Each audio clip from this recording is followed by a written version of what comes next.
Dito? Opo.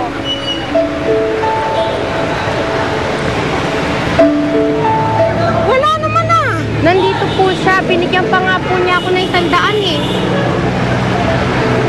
Sino kaya yun? Nasaan na?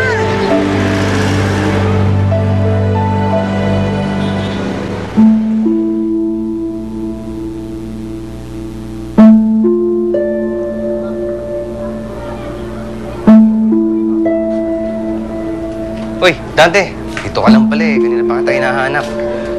Ayan. Oh, ito yung babae nagbigay ng 500 pesos ah. Tawagan mo na yan. Mukhang mayaman yan eh. Naku, malaking pakinabang natin dyan. Naku! Ikaw talaga, pag may mapapala ka, interesado ka. Bakit? Hindi, alam mo, mukhang mabait tong taong to eh. Kaya ayokong samantalahan. Naku, bakit? Mapagsamantala ba ako? Ha? Ganun ang tingin mo sa akin? Alam mo, masakit eh. Ano, kaibigan kita, tapos ganun ang tingin mo sa akin? Ano gagawa ko? Clifford! Baby!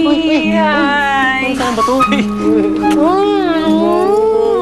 Ayan, pinag-grocery kita. Ayan, mga gusto mo lahat yan, mga paborito mo yan. At saka, Naku naman, hindi ang allowance. Meron pa Wala na, yun na. Alam mo, naku. Hayaan mo, pag nagkapera ako, babayaran kita agad. Ikaw naman, huwag mo naintindihin yun. Total, hindi ka naman nagbabayad, di kilala naman kita, no? Ikaw naman eh. Ano magnuwag tayo? Hindi ka pala mapansamantala, ha? Ha? Ano sabi mo? Wala, may sapi na naman yun.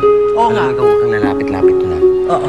Masamang influensya yun sa'yo. Oo. Ay, anak ko, na may mga pinamili mo sa akin. Oh, sasarap niyan. Sasarap Lahat to, ah. paborito mo.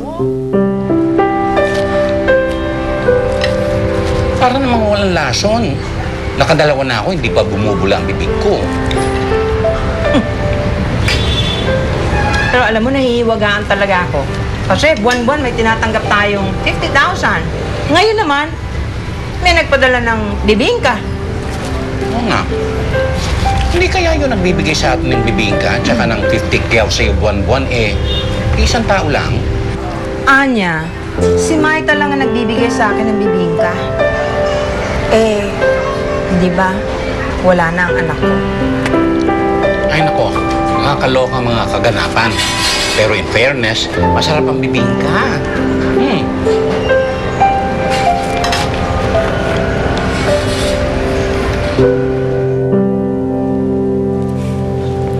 Hoy, di ka kaya pagmultuhan ni Rebecca? Puro ka niya yung suot mo, ah. Eh, gusto ko kasing sumali sa Binibining Isla, Pilipinas eh. Kaso, ayaw ni Mark. Bakit daw? Eh, baka daw kasi mangyari sa akin yung nangyari kay Maita noon eh. Eh, di wag ka sumali. Di ba hindi ka naman mahilig sa mga ganyan? Steph, meron kasi akong gustong patunayan eh. Una, gusto ko patunayan sa mami ko na hindi ako pangit. Tsaka hindi lang siya at si Rebecca ang may karapatan na maging beauty queen. Pangalawa, gusto kong i-please yung mami ni Mark. Tsaka alam ko naman na beauty queen ang pangarap niyang maging asawa ng anak niya. Pero baka pag-awayan nyo lang yan. Kinukumbinsi ko na nga siya eh. Ang sabi ko sa kanya, magpapakasal kami pagkatapos ng Binibining Isla, Pilipinas. Siyempre gusto ko muna magkaroon ako ng titulo. Iba kasi ang tingin ng tao kapag beauty queen ka. Tumataas ang uri mo. Halika, pasok mo yan dito. Ayoko na pag-usapan yun. I just wanna focus now on my relationship with Dorcas. So, when do we hear the wedding bells? Manang Sita, tawagin mo si Maita. Sige. Hanggang yung punta namin. Pero for now, wala pa kami Wala ka exact. nang babalikan kay Mark, Maita.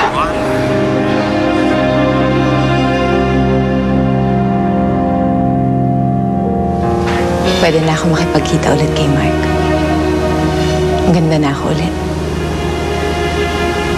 Huwag kang mag-alala, Mark. Malapit na tayong magkita ulit. At alam ko, babawiin mo ko kay Donald. Ipaglalaban mo ang pag-ibig natin. Maita, pinapatawag ka ni Donald. Bakit daw po? May ipapanood siya sa'yo. Halika na. Sige po.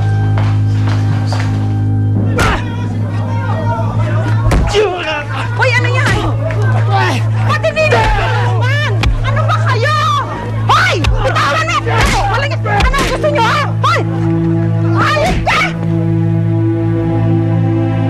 Sir? Sir? Naku, sir! Diyos ko! Bangon po! Bangon! Ay! Ay! Berilio? Berilio? Bakit? Watch this. Ayoko nang pag-usapan yun. I just wanna focus now on my relationship with Dorcas. So, when do we hear the wedding bells?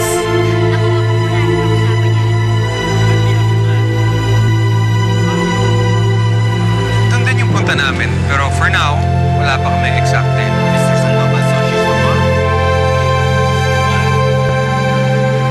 Yes, it's